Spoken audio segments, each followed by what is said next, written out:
Have you ever seen or heard of biblical icons where Jesus or the Virgin Mary have dark skin, or even Abraham or King David? Then look beyond Europe. Russia has opened its vaults to reveal biblical icons featuring darker-skinned figures. In case this is making you wonder if Russia has its own twist on biblical figures, the answer is a no. This is not the case at all. This is, a matter of fact, as real as the untouched horizon of time. These icons aren't just artistic anomalies. These hold deep meanings of hidden shaded truths, sparking serious, curious questions about history and faith, representation, and the unexpected corners of religious art. Pay close attention, amazing people. You are just about to hear it today, like it is, in this video. Before we continue, kindly endeavor to hit that like button as a way of supporting our works. Share with your families and friends to keep spreading our eye-opening black narrative, and subscribe to stay put for more, while you help in building the rising membership of this channel. We appreciate your support. First and foremost, let's start with the person of the most popular name in the world today, Jesus. Mark chapter 4 verse 22.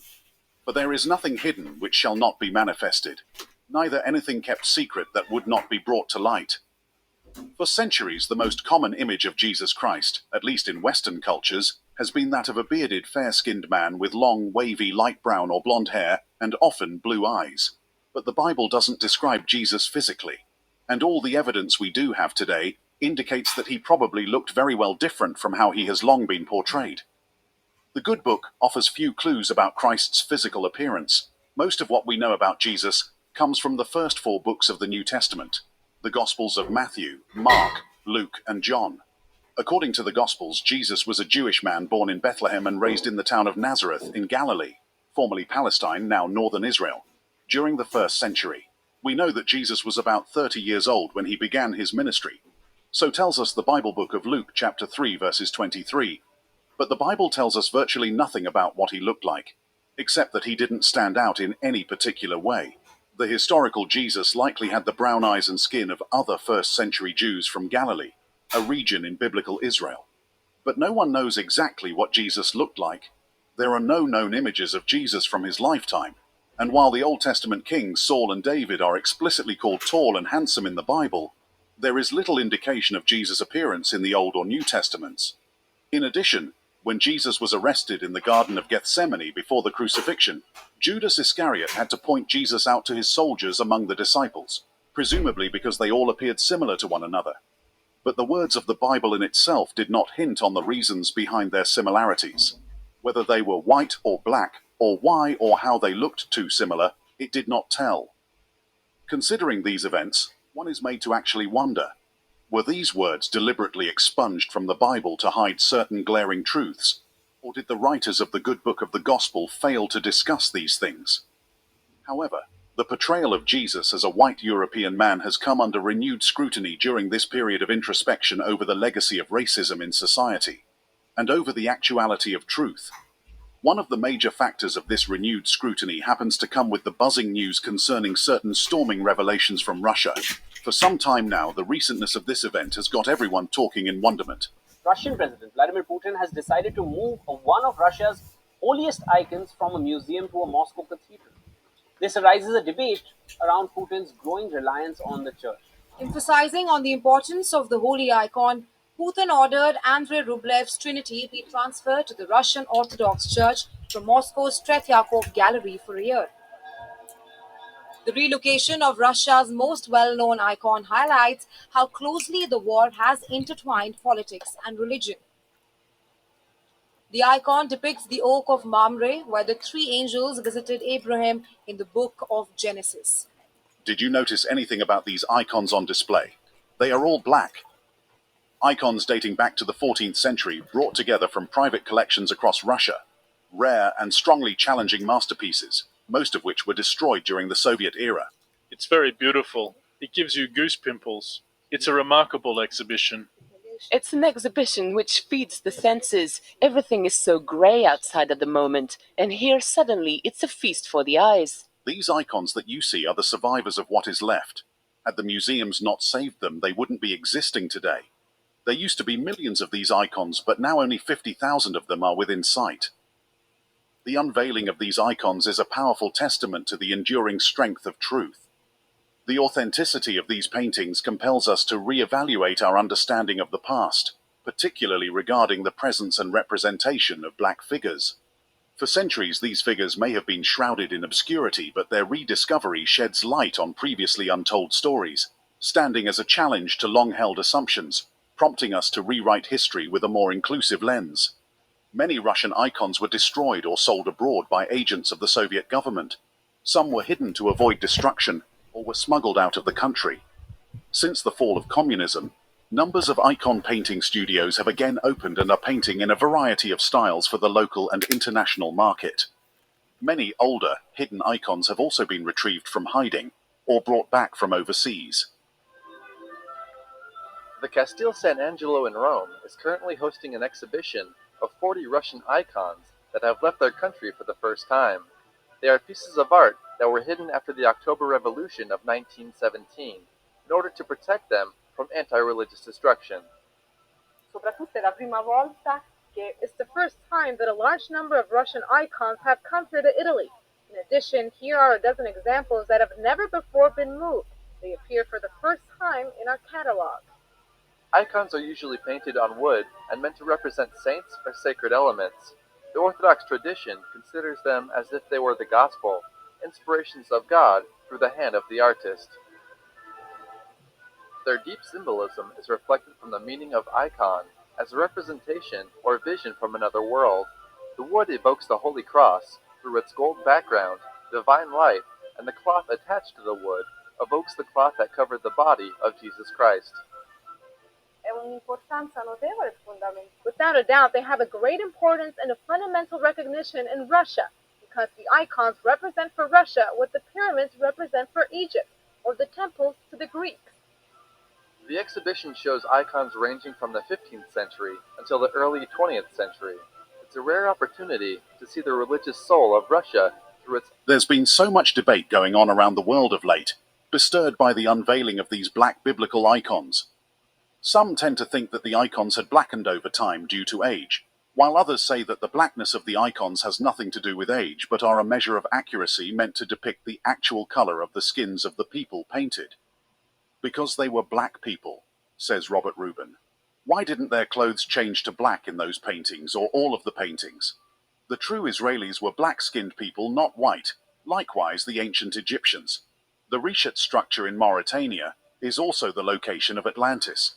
Russians did not change their paintings just as other countries did. They simply kept the true paintings and iconography. Look up ancient maps and you will see that the Kingdom of Judah was later located in West Africa. The Jewish nation was destroyed by Titus. Millions of Jews fled into Africa.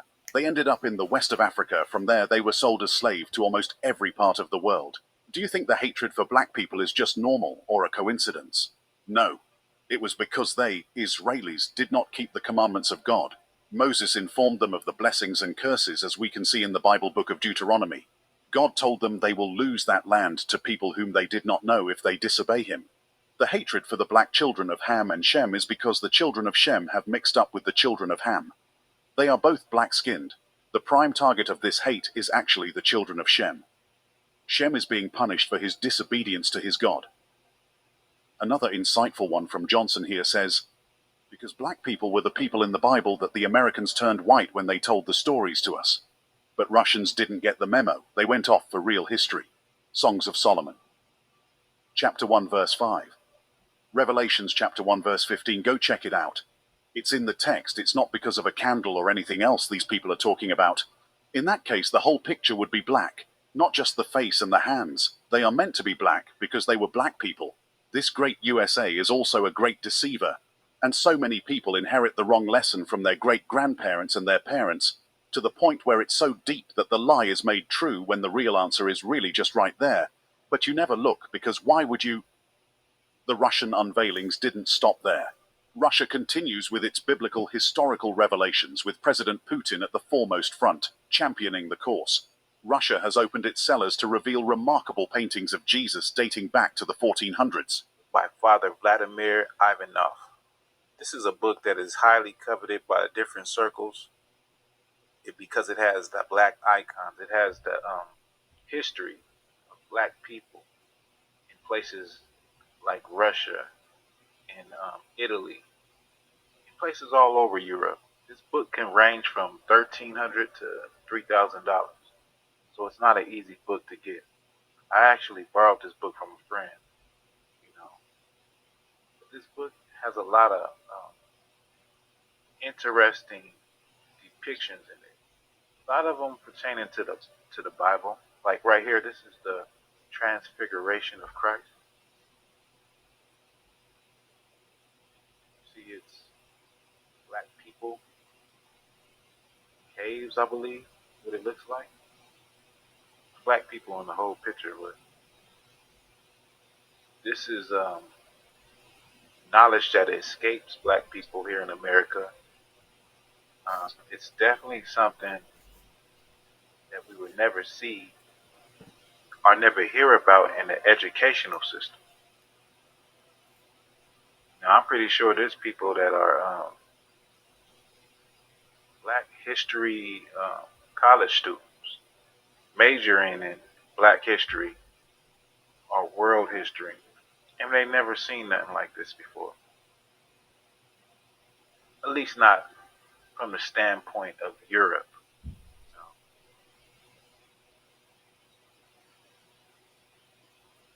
this is the crucifixion of Christ. In it, we see angels, black angels. The people surrounding him are black.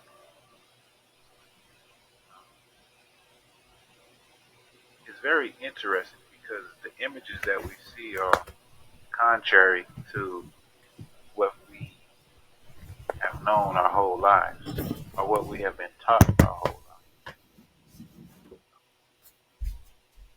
Like I'll say it again, like these type of images of antiquity escape black people here in America, and I can say all people, for in general, just people in general don't know. I'm pretty sure there's plenty of Caucasian people and people of all nationalities that don't know the extent that black people covered the earth. And in many cases, like here, like what you see,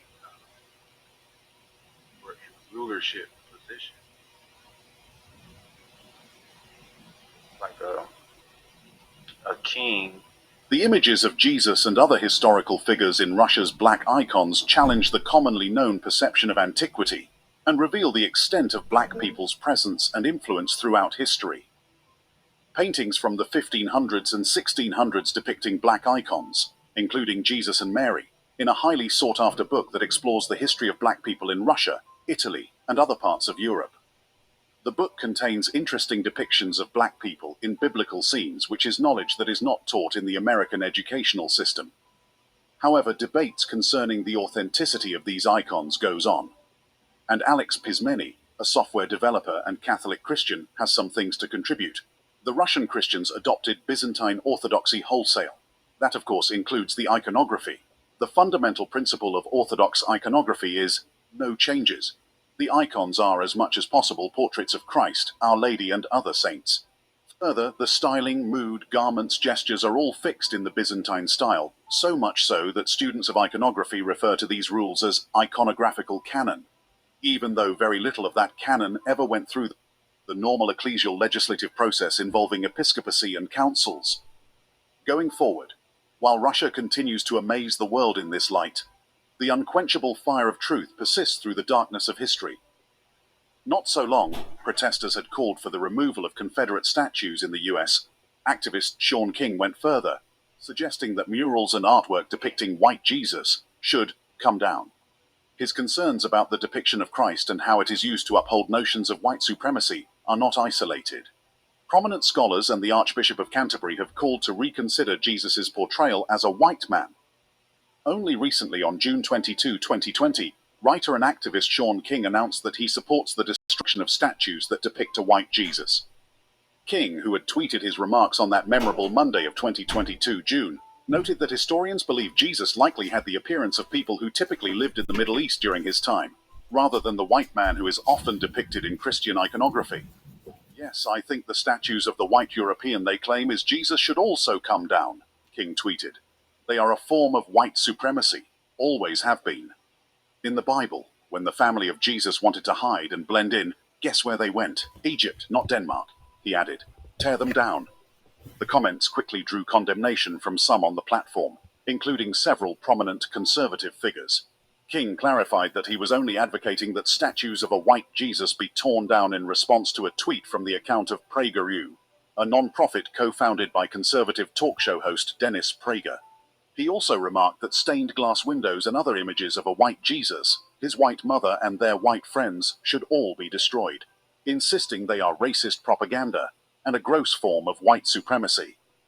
King shared an image of a darker-skinned Jesus that appeared in a 2002 Popular Mechanics article, which scholars believe may be more accurate than those showing Jesus as a European. He commented that the image would have been intolerable for white Americans who participated in slavery. Experts have long since said that this is likely the most accurate depiction of Jesus. White Americans who bought, sold, traded, raped, and worked Africans to death for hundreds of years in this country simply could not have this man at the center of their faith. Sean King further tweets, June 23, 2020, a day after he had tweeted his support for the destruction of all white-statued Jesus.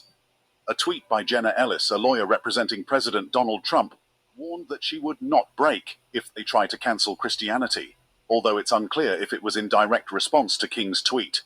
Regardless, King responded that what the lawyer was actually defending here is her whiteness. Christian whiteness needs white Jesus, King tweeted to Ellis. It's not about generosity or kindness. It's not about protecting the vulnerable. It's about whiteness itself. Attack white Jesus to her, and you attack her faith. Statues have been torn down and destroyed amid ongoing protests against racial injustice and police brutality that have swept the nation these recent years, counting from 2020. Although statues and monuments paying tribute to the Confederacy have been primarily targeted, statues of other figures from early American history have also been taken down. The movement to take down and deface controversial statues has gained traction in the UK, as well as Europe and the US, but has divided public opinion, with critics slamming it as mob rule, while others applaud it as a way of addressing systemic racism. Justin Welby, the